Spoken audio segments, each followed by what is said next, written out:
ఓడిపోయామో, ఎక్కడ నిలబడలేకపోయామో, ఎక్కడ కృంటితనం కలిగి ఉన్నామో, ఎక్కడ అవిడితనం కలిగి ఉన్నామో వాటి మధ్యలో ఏమన్నాడు, నరపుత్రుడా చక్కగా నిలబడు అన్నాడు.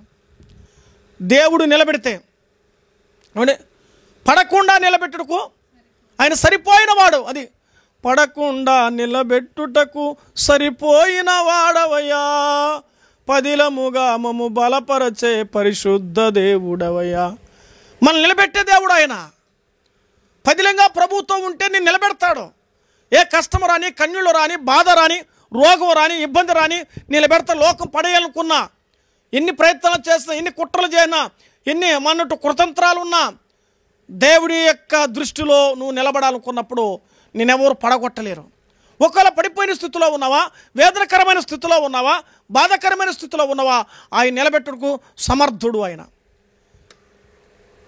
రక్షించుటకు సమర్థుడు, నిలబెట్టడానికి సమర్థుడు ఆయన. దేవుని వాక్కులు మనం చదువుతున్నాం.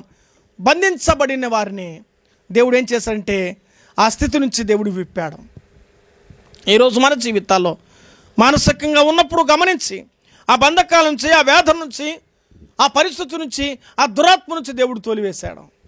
ఇప్పుడు వారి జీవితాలకు ఏమొచ్చింది తెలిసిన, అక్కడ ఉన్న వారందరూ కళ్ళ ముందు చూస్తాయి. వాళ్ళ కొంతమంది అనుకున్నారు, ఏమనుకున్నట్టే అసలు